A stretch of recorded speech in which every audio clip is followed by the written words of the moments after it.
सभी को शरद पूर्णिमा की हार्दिक शुभकामनाएं। आज 28 अक्टूबर है और आज के दिन शरद पूर्णिमा का व्रत रखा जाएगा। आज भक्त माँ लक्ष्मी जी की पूजा अर्चना करेंगे। हर साल अश्विन मास के शुक्ल पक्ष की पूर्णिमा तिथि को शरद पूर्णिमा मनाई जाती है। पौराणिक मान्यताओं के अनुसार इस दिन धन की देवी माँ लक्ष्मी धरती पर भ्रमण करती हैं। यही वजह है कि इसे कोजागरी पूर्णिमा भी कहा जाता है। मान्यता है कि इस दिन चंद्रमा की किरणें अमृत की बारिश करती हैं। इस दिन पूर्णिमा का व्रत रखने और पूजन करने वाले व्यक्ति को सभी रोगों से मुक्ति मिलती है और उम्र भी लंबी होती है। व्रत रखने वाले जातक को इस दिन शरद पूर्णिमा व्रत की कथा जरूर सुननी और पढ़नी चाहिए। तो आज आप सुनेंगे शरद पूर्णिमा की व्रत कथा। द्वापर युग में एक समय की बात है कि यशोदा जी ने श्री कृष्ण से कहा, हे कृष्णा, तुम सारे संसार के उत्पन्न करता, पोषक तथा उसके संहार करता हो।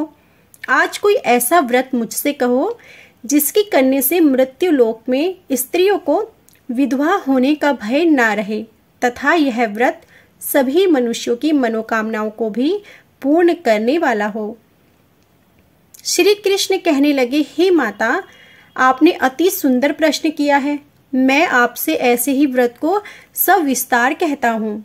सौभाग्य की प्राप्ति के लिए स्त्रियों को 32 पूर्णमासियों का व्रत करना चाहिए। इस व्रत के करने से स्त्रियों को सौभाग्य संपत्ति मिलती है। यह व्रत अचल सौभाग्य देने वाला एवं भगवान शिव के प्रति मनुष्य मात्र की भक्ति को बढ़ाने वाला है। यशोदा जी कहने लगी, हे कृष्णा, सर्वप्रथम इस व्रत को मृत्यु लोक में किसने किया था, इसके विषय में विस्तार पूर्वक मुझसे कहो। श्री कृष्ण जी कहने लगे कि इस भूमंडल पर एक अत्यंत प्रसिद्ध राजा चंद्रहास से पालित अनेक प्रकार के रत्नों से परिपूर्ण कातिका नाम की एक नगरी थी। वहां पर धनेश्वर नाम का एक ब्राह्मण था और उसकी स्त्री अति सुंदर सुशीला रूपवती थी। दोनों ही उस नगरी में बड़े प्रेम के साथ रहते थे। घर में धन धाने की कोई कमी नहीं थी, लेकिन उनको एक बड़ा दुख था कि उनकी कोई संतान नहीं थी। इस दुख से वह अत्यंत दुखी रहते थे। एक समय एक बड़ा तपस्वी योगी उस नगरी में आया। वह योगी उस ब्राह्मण के घर को छोड़कर अन्य सब घरों से भिक्षा लाकर भोजन किया करता। रूपवती से वह भिक्षा नहीं लिया करता था। उस योगी ने एक दिन रूपवती से भिक्षा ना लेकर किसी अन्य घर से भिक्षा लेकर गंगा किनारे जाकर भिक्षा अन्न को प्रेम पूर्वक खा रहा था कि धनेश्वर ने योगी का यह सब कार्य किसी प्रकार से देख लिया।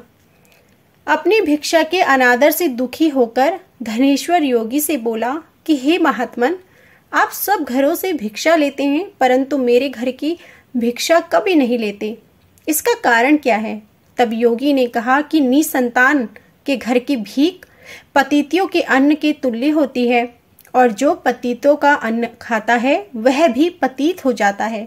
चूंकि तुम निसंतान हो, अतः पतित हो जाने के भय से मैं तुम्हारे घर की भिक्षा नहीं लेता हूँ। धनेश्वर यह बात सुनकर अपने मन में बहुत दुखी हुआ और हाथ जोड़कर योगी के पैरों पर गिर पड़ा तथा आतरभाव से कहने लगा, हे महाराज, यदि ऐसा है तो आप मुझको पुत्र प्राप्ति का उपाय बताएं। आप सर्वज्ञ हैं, मुझ पर अवश्य ही कृपा कीजिए। धन की मेरे घर में कोई कमी नहीं, परंतु मैं पुत्र ना होने के कारण अत्यंत दुखी हूँ।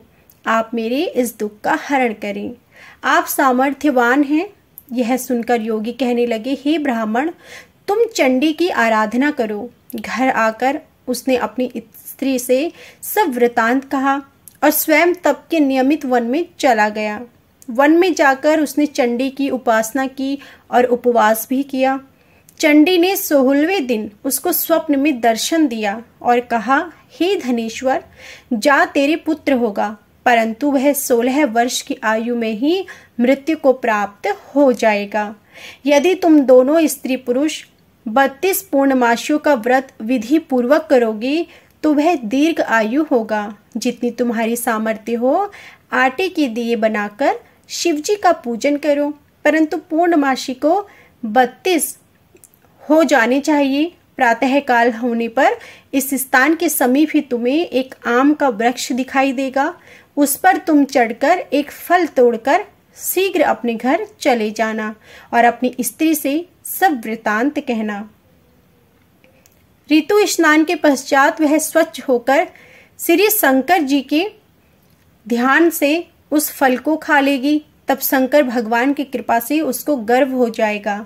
जब वह ब्राह्मण प्रातः काल उठा तो उसने उस स्थान के पास ही एक आम का वृक्ष देखा, जिस पर एक अत्यंत सुंदर आम का फल लगा हुआ था। उस ब्राह्मण ने उस आम के वृक्ष पर चढ़कर उस फल को तोड़ने का प्रयत्न किया, परंतु वृक्ष पर कई बार प्रयत्न करने पर भी वह उस पर न चढ़ पाया। तब तो उस ब्राह्मण को बहुत चिंता हुई और विघ्न विनाशक श्री गणेश जी की वह वंदना करने लगा। हे दयानिधि, अपने भक्तों के विघ्नों का नाश करके उनके मंगल कार्य को करने वाले, दुष्टों का नाश करने वाले, रिद्धि सिद्धि के देने वाले, आप मुझ पर कृपा करें।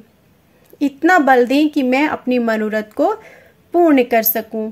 इस प्रकार गणेश जी की प्रार्थना करने पर उनकी कृपा से धनेश्वर वृक्ष पर चढ़ गया और उसने एक अति सुंदर आम का फल देखा। उसने विचार किया कि एक अति सुंदर आम का फल लेकर जो है उसे मिला है, यह क्या है, और कोई फल दिखाई नहीं देता। उस धनेश्वर ब्राह्मण ने जल्दी से उस फल को तोड़कर अपनी स्त्री को लाकर दिया और उसकी स्त्री ने अपने पति के कथन अनुसार उस फल को खा लिया और वह गर्भवती हो गई। देवी जी की कृपा से उसे एक अत्यंत सुंदर पुत्र उत्पन्न हुआ, जिसका नाम उन्होंने देवीदास रखा। माता पिता के हर्ष और शोक के साथ वह बालक शुक्ल पक्ष के चंद्रमा की भांति अपने पिता के घर में बढ़ने लगा। भवानी की कृपा से वह बालक बहुत ही सुंदर, सुशील और विद्या पढ़ने में निपुण हो गया। दुर्गा जी की आज्ञा के अनुसार उसकी माता ने 32 पूर्णमासी का व्रत रखना प्रारंभ कर दिया था, जिससे उसका पुत्र बड़ी आयु वाला हो जाए। 16वें वर्ष लगते ही देवीदास के माता पिता को बड़ी चिंता हो गई कि कहीं उनके पुत्र की इस वर्ष मृत्यु ना हो जाए। इसलिए उन्होंने अपने मन में विचार किया कि यदि यह दुर्घटना उनके सामने हो गई तो वे कैसे सहन कर सकेंगे। उन्होंने देवीदास के मामा को बुलाया और कहा कि हमारी इच्छा है कि देवीदास 1 वर्ष तक काशी में जाकर विद्या अध्ययन करें और उसको अकेला भी नहीं छोड़ना चाहिए, इसलिए साथ में तुम चली जाओ और 1 वर्ष के पश्चात इसको वापस लौटा लाना। सब प्रबंध करके उसके माता पिता ने काशी जाने के लिए देवीदास को एक घोड़े पर बैठाकर उसके मामा को उसके साथ कर दिया। किंतु यह बात उसके मामा या किसी और से नहीं कही कि धनेश्वर ने सप्तनिक अपने पुत्र की मंगल कामना तथा दीर्घ आयु के लिए भगवती दुर्गा की आराधना और पूर्णमासियों का व्रत करना आरंभ कर दिया और इस प्रकार बराबर 32 पूर्णमासी का व्रत पूरा किया।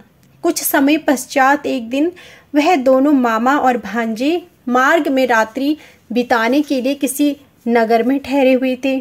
उस दिन उस गांव में एक ब्राह्मण की अत्यंत सुंदरी, सुशील, विदुषी और गुणवती कन्या का विवाह होने वाला था। जिस धर्मशाला के अंदर वर और उसकी बारात ठहरी हुई थी, उसी धर्मशाला में देवीदास और उसके मामा भी ठहरे थे। संयोगवश कन्या को तेल आदि चढ़ाकर मंडप आदि का काम किया गया तो लग्न के समय वर को धनुवार्थ हो गया। वर के पिता ने अपने कुटुंबियों से परामर्श करके निश्चय किया कि यह देवीदास मेरे पुत्र जैसा सुंदर है, मैं इसके साथ ही लग्न करा दूं और बाद में विवाह के अन्य कार्य मेरे लड़के के साथ हो जाएंगे। ऐसा सोचकर देवीदास के मामा ने जाकर बोला कि तुम थोड़ी देर के लिए अपने भांजे को हमें दे दो, जिससे विवाह के लग्न का सब कार्य सुचारू रूप से हो सके। तब उसका मामा कहने लगा कि जो कुछ भी मधुपर्क आदि कन्यादान के समय वर को मिले वह सब हमें दे देना, तो मेरा भांजा इस बारात का दूल्हा बन जाएगा। यह बात वर के पिता ने स्वीकार कर लेने पर उसने अपना भांजा वर बनने को भेज दिया और उसके साथ सब विवाह कार्य रात्रि में विधि पूर्वक संपन्न हो गया। पत्नी के साथ वह भोजन न कर सका और अपने मन में सोचने लगा कि ना जाने यह किसी स्त्री होगी। वह एकांत में इसी सोच में गर्म निश्वास छोड़ने लगा तथा उसकी आंखों में आंसू आ गए। आप इतने उदासीन और दुखी क्यों हैं? तब उसने सब बातें जो वर के पिता और उसके मामा के बीच हुई थी वह सब उसे बता दी। इसलिए आप ही मेरे पति हैं। देव, ब्राह्मण और अग्नि के सामने मैंने आपको ही अपना पति बनाया है। कन्या इस प्रकार कहने लगी कि अब मैं ही आपकी पत्नी रहूंगी, किसी अन्य की कदापि नहीं। तब देवीदास ने कहा, ऐसा मत करिए, क्योंकि मेरी आयु बहुत कम है। मैं पश्चात आपकी क्या गति होगी, मेरे इन बातों को अच्छी तरह से विचार लो। परंतु वह दृढ़ विचार वाली थी, बोली कि जो आपकी गति होगी वही मेरी गति होगी। हे स्वामी, आप उठिए और भोजन करिए, आप निश्चय ही भूखे रहोगे। इसके बाद देवीदास और उसकी पत्नी दोनों ने भोजन किया तथा शेष रात्रि वे सोते रहे।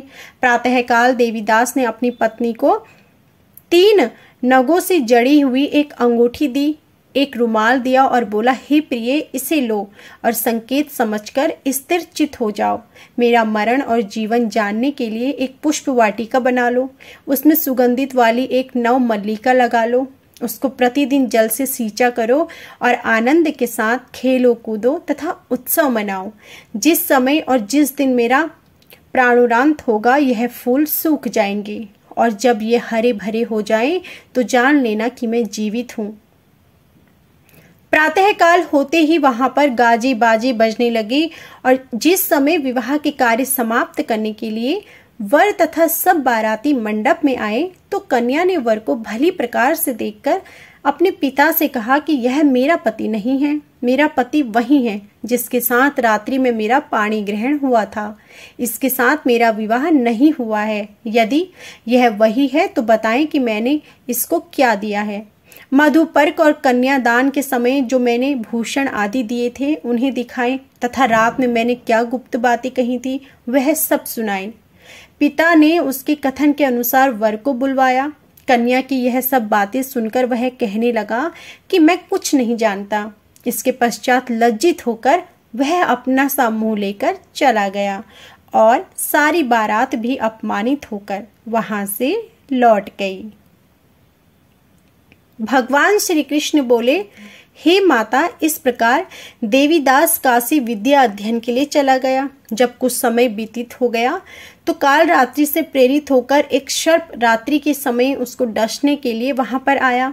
उस विषधर के प्रभाव से उसके शयन का स्थान चारों ओर से विष की ज्वाला से विषैला हो गया, परंतु व्रजराज के प्रभाव से उसको काटने ना पाया, क्योंकि पहले ही उसकी माता ने 32 पूर्णिमा का व्रत कर रखा था। इसके बाद मध्याह्न के समय स्वयं काल वहां पर आया और उसके शरीर से उसके प्राणों को निकालने का प्रयत्न करने लगा, जिससे वह मूर्छित होकर पृथ्वी पर गिर गया। उसको मूर्छित दशा में देखकर पार्वती जी ने भगवान शंकर से प्रार्थना की कि हे महाराज, इस बालक की माता ने पहले 32 पूर्णिमा का व्रत किया है, जिसके प्रभाव से हे प्रभु आप इसको प्राणदान दें। भवानी के कहने पर भक्त वत्सल भगवान श्री शिव जी ने उसको प्राणदान दे दिया। इस व्रत के प्रभाव से काल को भी पीछे हटना पड़ा और देवीदास स्वस्थ होकर बैठ गया। उधर उसकी स्त्री उसके काल की प्रतीक्षा किया करती थी। जब उसने देखा कि पुष्प वाटिका में पत्र पुष्प कुछ भी नहीं रहे तो वह अत्यंत आश्चर्य हुई और जब वह वैसे ही हरे भरे हो गए तो वह जान गई कि वह जीवित हो गए हैं। यह देखकर वह बहुत प्रसन्न हुई और अपने पिता से कहने लगी कि हे पिताजी, मेरे पति जीवित हैं, आप उनको ढूंढिए। जब 16 वर्ष व्यतीत हो गए तो देवीदास भी अपने मामा के साथ काशी से चल दिया। इधर उसे उसके ससुर ढूंढने के लिए अपने घर से जाने वाले ही थे कि वह दोनों मामा भांजे वहां पर आ गए। उसको आया देखकर उसका ससुर बड़ी प्रसन्नता के साथ अपने घर ले आया। उस समय नगर के निवासी भी इकट्ठा हो गए और सबने निश्चय किया कि अवश्य ही इसी बालक के साथ इस कन्या का विवाह हुआ था। इसके बाद सभी कहने लगे कि भला हुआ जो यह आ गया, और सब नगरवासियों ने आनंद मनाया। कुछ दिन बाद देवीदास अपनी पत्नी और मामा के साथ अपने ससुर के घर से बहुत से उपहार आदि लेकर अपने घर के लिए प्रस्थान किया। जब वह अपने गांव को लौटकर अपने माता पिता के पास पहुंचा तो उसके माता पिता की खुशी का कोई ठिकाना ही ना रहा। वह अपने बेटे को जीवित देखकर बहुत प्रसन्न हुए। उनके आंखों से आंसू बह रहे थे। उसके माता पिता के बहुत खुशी के कारण वह अपने पुत्र को देखकर विलाप करने लगे। अपने माता पिता के चरणों में वह अपना सिर रखकर प्रणाम करने लगा और उसकी पत्नी ने अपने सास ससुर के चरणों को स्पर्श किया तो माता पिता ने भी अपने पुत्र और पुत्र वधू को अपने हृदय से लगा लिया। अपने पुत्र और पुत्र वधू के आने की खुशी में धनेश्वर ने बड़ा भारी उत्सव किया और ब्राह्मणों को भी बहुत सी दान दक्षिणा देकर प्रसन्न किया। श्री कृष्ण जी कहने लगे कि इस प्रकार धनेश्वर ने 32 पूर्णमासियों के व्रत के प्रभाव से पुत्रवान हो गया। जो भी स्त्रियां इस व्रत को करती हैं वे जन्म जन्मांतर में वैवध्य का दुख नहीं भोगती और सदैव सौभाग्यवती रहती हैं। यह मेरा वचन है, इसमें कोई संदेह नहीं मानना।